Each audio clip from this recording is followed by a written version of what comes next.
अब अगर आप ये वीडियो देख रहे हो तो आई होप आपने इसका पिछला पार्ट देख लिया है, और अगर नहीं तो इसका लिंक मैंने आई बटन और डिस्क्रिप्शन में मेंशन किया है, जिसे ये देखना ना भूलेगा, वरना ये वीडियो आपके पल्ले नहीं पड़ेगी।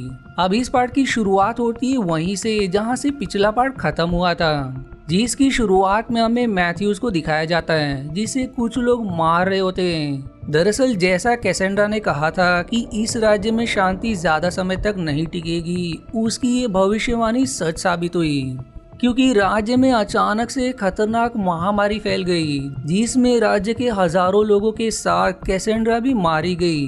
पर इसके लिए कुछ लोगों ने मैथ्यूज को बंदी बना लिया, क्योंकि उनका कहना था कि जब कैसेंड्रा भविष्य देख सकती थी तो उसने इस महामारी के बारे में राज्य के लोगों को पहले क्यों नहीं बताया, और इसी गुस्से के कारण लोग मैथ्यूज को मार रहे थे।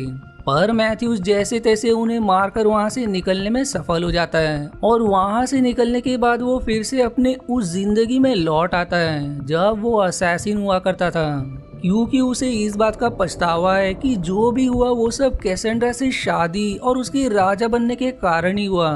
अब हम इजिप्ट के राजा हॉरुस को देखते हैं, जिसका भाई टालस उससे काफी नफरत करता है। वो किसी भी हाल में उसे पद से हटाकर इजिप्ट का राजा बनना चाहता है, और इसी कारण वो चाइना जा रहा है ताकि वहाँ के राजा रामुसन को मारकर उससे बुक ऑफ डेड नाम की किताब ले सके, क्योंकि वो उस किताब के जरिए एंशिएंट वॉरियर को जीवित करना चाहता है ताकि वो हॉरुस से राज्य प्राप्त करने में उसकी मदद कर सके। पर इसकी भनक हॉरुस को लग जाती है, इसलिए वो मैथ्यूज को अपने पास बुलाकर कहता है कि तुम्हें वो किताब टैलिस के हाथ लगने से बचानी होगी, और यदि तुमने ये कर दिया तो मैं तुम्हें सोने से तोल दूंगा। जिस पर मैथ्यूज मान जाता है, इसलिए हॉरस ओलाफ नाम के एक योद्धा को उसके साथ भेजता है ताकि वो मैथ्यूज के इस सफर में उसका साथ दे सके, जिसके बाद वो दोनों इस सफर के लिए निकल जाते हैं।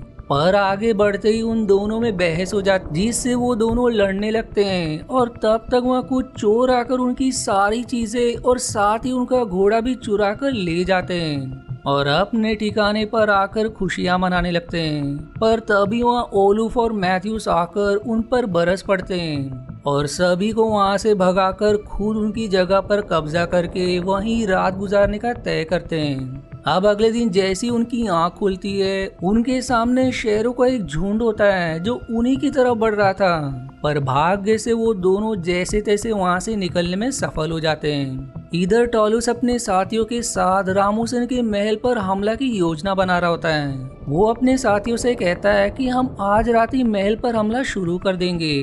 अब रात को रामुसन के सिपाही तुरंत उसे सूचना देते हैं कि टालस हमसे युद्ध करना चाहता है और उसके सिपाही महल की तरफ बढ़ रहे हैं। इसलिए रामुसन सभी सिपाहियों को महल के अंदर बुलाकर गेट बंद करवा देता है, और फिर सारे सिपाही दीवारों पर खड़े होकर तीर कमान तान लेते हैं। वहीं महल के बाहर मैथ्यूज और ओलाफ भी पहुंच चुके थे, जो चुपके से ये सब देख रहे होते हैं, और तभी महल के पास टालुस के सिपाही आ जाते हैं, जो एक धमाके के साथ महल की गेट को तोड़ देते हैं और फिर सारे सिपाहियों से लड़ने लगते हैं। अब उनकी तादाद काफी ज्यादा होने के कारण रामुसन के सिपाही उनके सामने कमजोर पड़ने लगते हैं, इसलिए मैथ्यूज और ओलाफ भी युद्ध में शामिल होने का तय करते हैं। और तभी उन्हें एक मटका दिखाई देता है जिसमें तेल भरा हुआ होता है, इसलिए वो दोनों एक योजना बनाते हैं और उस योजना के अनुसार उस तेल को चारों तरफ गिरा देते हैं, और टालस के कुछ सिपाहियों को भाले से मारकर जंगल में छिप जाते हैं। अब वो सभी सिपाही जो महल के अंदर थे, उन्हें ऐसा लगता है कि रामुसन के सिपाही की एक टुकड़ी बाहर भी है, इसलिए टालस के सभी सिपाही तुरंत बाहर आकर घेरा बना लेते हैं, और तभी मैथ्यूज आग लगी हुई तीर उनकी तरफ फेंकता है, जिससे तेल में आग लगने से सारे सिपाही जलकर मारे जाते हैं, जो देख रामुसन खुश हो जाता है। अब मैथ्यूज और ओलाफ रामुसन के पास इस काम के पैसे मांगने आते हैं, लेकिन वो मैथ्यूज से कहता है कि मेरे पास तुम्हारे लिए एक बहुत ही अच्छा ऑफर है। वो उसे अपनी बेटी सिल्डा की पेंटिंग दिखाकर कहता है कि इसे टैलस ने अपने कैंप में बंदी बनाकर रखा है, और यदि तुमने उसे बचा लिया तो मैं तुम्हारी शादी उससे करवा दूंगा और तुम यहाँ के राजा भी बन जाओगे। अब मैथ्यूज को सिल्डा के गले में इजिप्ट गॉडेस की आय वाला मेडालियन लॉकेट दिखाई देता है, जिसकी मदद से ही बुक ऑफ डेड को खोला जा सकता है, इसलिए वो इस सौदे को मान लेता है। दूसरी तरफ टैलेस सिल्डा को बंदी बनाकर रखा होता है ताकि वो उससे शादी के लिए मान जाए। वहीं उसके पास मेडालियन भी होता है। इधर मैथ्यूज और ओलाफ फिर से अपने सफर पर निकल जाते हैं और कुछ देर सफर के बाद टैलेस के कैंप के पास पहुंच जाते हैं जहां सिपाहियों की भर्ती हो रही थी। मैथ्यूज अब ओलाफ को गुलाम बनाकर उसे बेचने जाता है और सिपाही कुछ पैसे देकर उसे खरीद लेते हैं। जिसके बाद मैथ्यूज चुपके से सिल्डा का टेंट ढूंढने लगता है जिसमें उसे रखा गया है। अब कैंप के पास रामूसन की सिपाही आकर टालस और उसकी सिपाहियों पर हमला कर देते हैं और देखते देखते दोनों तरफ से घमासान युद्ध शुरू हो जाता है। और अब सभी का ध्यान युद्ध की तरफ होने पर मैथ्यूज सिल्डा के टेंट में आ जाता है और उसे छुड़ाने की कोशिश करता है, लेकिन वो उसे मना करने लगती है, मानो वो यहाँ से आजाद नहीं होना चाहती।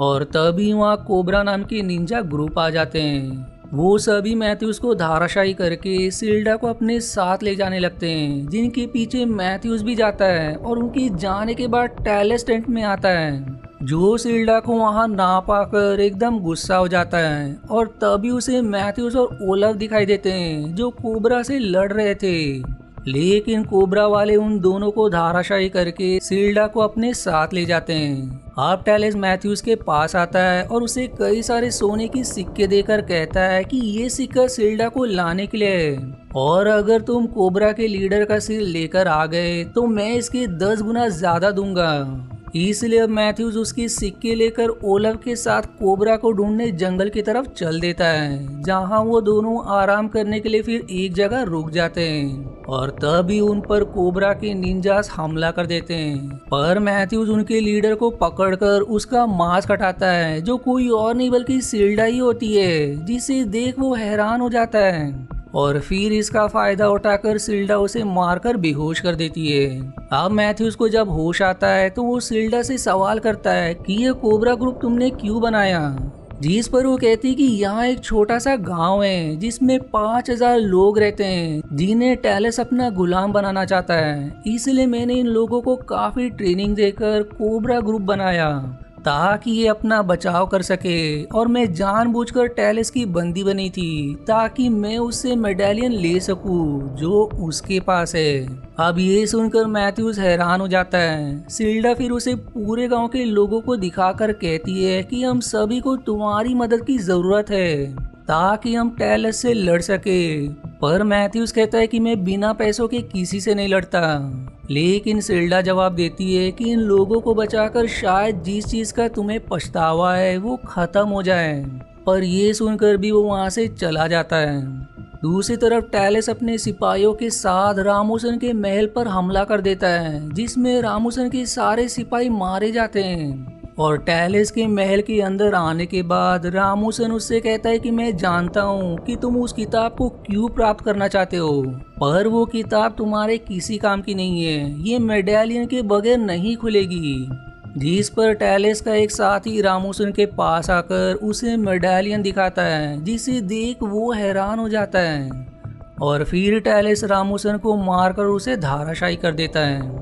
दूसरी तरफ सिल्डा फिर से मैथ्यूज को समझाने की कोशिश करती है, जिस पर अब वो उसका साथ देने के लिए अंत में राजी हो जाता है। इधर टैलेस उस किताब से एक मंत्र पढ़ने लगता है, जिससे वहाँ 3 खतरनाक वॉरियर आ जाते हैं, जिनमें जूलू, एग्रोमिल और सुकाई होते हैं।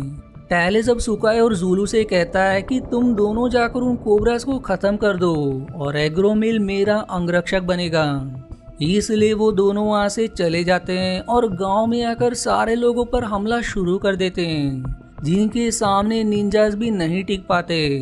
वहीं मैथ्यूज और ओलाफ जब सुकाई पर हमला करते हैं तो वो अपनी जादू का प्रयोग करके उनके वार को रोक लेती है। और जैसे ही वो मैथ्यूज के अंदर तलवार घुसाने वाली होती है वो वहां से हट जाता है, जिससे उसकी तलवार पेड़ पर जाकर फंस जाती है। और मौका देख मैथ्यूज और ओलाफ वहां से भाग जाते हैं और फिर जूलू के पास आकर उससे लड़ने लगते हैं, जहां बाकी निंजास भी उनका साथ देते हैं। जिसके बाद सभी मिलकर उसे रस्सी से बांधकर हवा में लटका देते हैं और मैथ्यूज उसी के हथियार से उसे जलाकर मार देता है। अब सुकाई और एग्रोमिल दोनों टैलेस के पास आते हैं, पर वो सुकाई को काफी चिल्लाता है कि तुम उन कोबरास को खत्म नहीं कर पाए, इसलिए अब तुम्हारा काम किताब की रक्षा करना होगा। वहीं अब रात को टैलेस महल में एक समारोह रखता है जहां मैथ्यूज और ओलाफ सिल्डा को बंदी बनाकर उसके पास लेकर आते हैं, जिस काम के लिए टैलेस ने उन्हें पैसे दिए थे। साथ ही उनके पास कोबरा के लीडर का सिर भी होता है, लेकिन ये उनकी ही चाल होती है। वहीं टैलेस सिल्डा को देखकर काफी खुश हो जाता है और ये घोषणा कर देता है कि मैं कल ही सिल्डा से शादी करूंगा। और इतना कहकर वो उसे अपने कमरे में लेकर चला जाता है, जिसके बाद मैथ्यूज ओलाफ से कहता है कि तुम जाकर किताब ढूंढो, तब तक मैं मेडालियन लेकर आता हूँ। इसलिए वो वहाँ से चला जाता है। इधर टैलेस अपने कमरे में सिल्डा के साथ होता है, जहाँ वो मैथ्यूज का इंतजार कर रही होती है। और तभी खिड़की से मैथ्यूज अंदर आकर टैलेस से लड़ने लगता है और उससे मेडालियन भी ले लेता है। पर अब वहाँ सुकाई आ जाती है, इसलिए अब मैथ्यूज उसे मेडालियन दिखाकर कहता है कि तुम्हें अब मेरा कहना मानना होगा। लेकिन सिल्डा कहती है कि मंत्र के बगैर वो अब भी टैलेस का ही साथ देगी। इसलिए सुकाई उससे मेडालियन लेकर टैलेस को दे देती है, जिसे लेकर वो वहाँ से भाग जाता है। सिल्डा मैथ्यूज को मेडालियन लाने का कहकर सुकाई से लड़ने लगती है। वहीं इधर ओलाफ किताब तक पहुंच जाता है और जैसे वो उसे लेता है, एग्रोमिल वहां आकर उससे लड़ने लगता है। वहीं यहाँ टैलेस घोड़ा गाड़ी में सवार होकर वहां से भाग रहा होता है, पर उसी के पीछे मैथ्यूज होता है। लेकिन टैलेस जलती हुई लकड़ी को सामने रखे तेल के मटके में फेंकता है, जिससे वहां एक जोरदार धमाका होता है और धमाके के कारण मैथ्यूज वहीं गिर जाता है, जिसका फायदा उठाकर टैलेस आगे भाग जाता है। लेकिन रामुसेन की सिपाही उसे घेर लेते हैं और फिर पीछे से मैथ्यूज भी वहां आकर उसे मेडालियन देने को कहता है, जिस पर डर के मारे वो उसे दे भी देता है। लेकिन वो ये भी कहता है कि मंत्र सिर्फ मैं ही जानता हूँ और उसके बगैर तुम सुकाई और एग्रोमिल को अपने नियंत्रण में नहीं कर पाओगे। पर मैथ्यूज फिर भी टैलेस को वहीं छोड़ मेडालियन को लेकर वहां से चला जाता है। इधर सुकाई सिल्डा को और एग्रोमिल ओलाफ को धाराशायी कर देता है और जैसे ही वो उन्हें मारने वाले होते हैं, मैथ्यूज वहाँ घायल रामुसन को लेकर आ जाता है, जो मैथ्यूज को मंत्र भी बता देता है। और जैसे ही वो उस मंत्र को पढ़ता है, सुकाई और एग्रोमिल उसके नियंत्रण में आकर उसका कहना मानने लगते हैं। वहीं रामुसेन की सिपाही टैलेस को भी मार देते हैं।